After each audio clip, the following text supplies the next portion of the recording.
What's going on, everybody, and welcome to the Other Side of the Firewall podcast, where we talk about the latest and greatest in cybersecurity news, as well as we highlight those movers and shakers and glass ceiling breakers, those people of color who made it to the other side of the proverbial firewall. My name is Ryan Williams, and as always, I'm joined by Shannon Tynes. What's up? What's up? And LeVon Maynard. Hey, welcome to the show. What is going on? So welcome to another week. Remember to tune in Monday and Tuesday, our topics. Wednesday, we have our discussion. No Ask Assist P this Thursday, but we should have a really good weekly rundown for Friday, where we talk about all the movies and books and TV shows and all that non-cyber stuff. So definitely tune in. But without further ado, I'll give it to Shannon. All right, everybody. So this article is from TechCrunch.com. It's from Ron Miller, who wrote this one. So the title of this is Cybersecurity Could Offer a Way for Underrepresented Groups to Break into Tech. So what this was the week of, I'll get the dates here. It was a couple of days, July 26th and 27th. AWS had their Reinforce conference. It was a conference they had in Boston.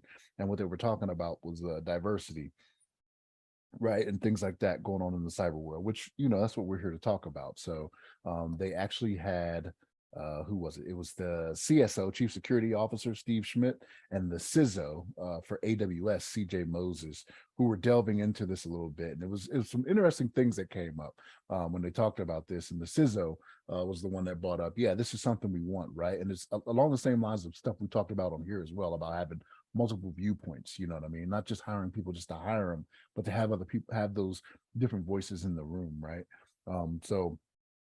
One of the things that's mentioned in this article is a report that came out. It's called "Building a More Diverse Cyber Industry," and it's what can we do today and tomorrow is what it talked about, and some interesting things it had in here, right? Some things that you could do now today to improve diversity in the workplace, and things you could do in the future. But some of the things you could do now. And these were very interesting and I thought very good ideas, were take over the burden of certification costs from candidates. So, usually when you go into a job, they want you to have the certifications, you know what I mean, already done. And these tests aren't cheap, right? They're upwards of $600 for some of these, you know what I'm saying? So it could be cost prohibitive for someone who's trying to just get into the business, right? Trying to get into IT or cybersecurity. Establishing partnerships or programs that provide pathways for diverse talent was another thing they said that I thought was pretty good, right? So apprenticeship programs, things like that, stuff that we talk about here again, right? and some things that some of these companies are actually out there doing. Another one I thought was pretty good, and it was reduce the importance of employee referrals in hiring decisions, right? So this is kind of how you get rid of the old, what do you call it? The good old boys club or whatever it is, you know what I mean? So kind of reducing that being something that you rely on a lot to try to get those diverse people in the room, because what ends up happening is that if the majority of your workforce is of one color, they tend to, I'm not gonna say they, let me not say they, but people tend to stick with their own, right? So you just keep perpetuating what you already had, when you do stuff like that. So kind of go away from that a little bit. And I thought that was very interesting. But this was an interesting article in that you had some of the top people in the company, right? This is the C-suite we're talking about, right? Out here talking about, hey, diversity, and we want to make it work. And I thought it was a pretty cool thing. You know what I mean? LeVon, what's your thoughts on this? Yeah, I definitely agree with you.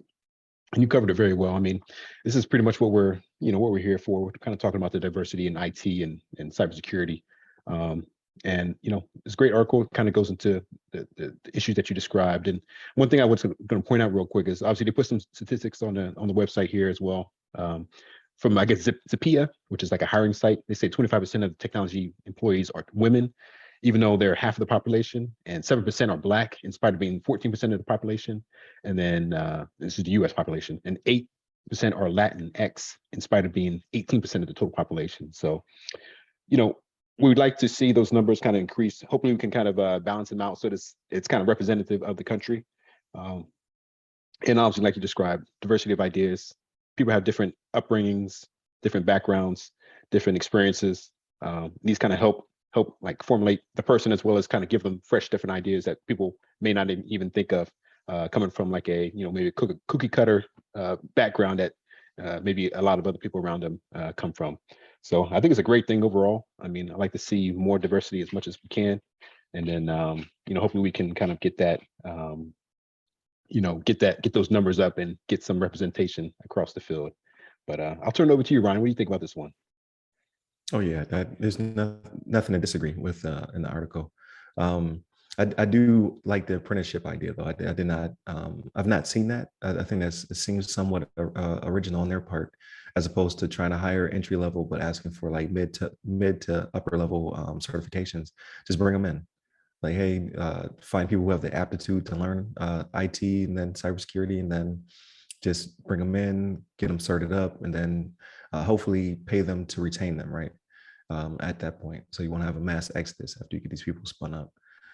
So yeah, I don't see anything wrong with it. I don't like that the stats haven't changed much since we started. So we're like on our second year.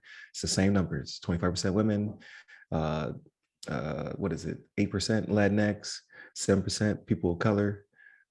Yeah, those numbers don't seem to be moving very far. At least not right now. I thought you were gonna say something, Shannon. No, I was. What's even crazier about that? So in the article, they say that in America, the population for Black people was 14%. The last census, it actually went up to 16. I want to say. So that's even more Okay. disheartening, right? Is that the amount of Black people in the country has gone up, but those numbers still haven't changed, right? Right. Yeah. So definitely, I think initiatives like this, the one though, what Apple's doing down south, as well as I think it was Bell South, Apple, Microsoft.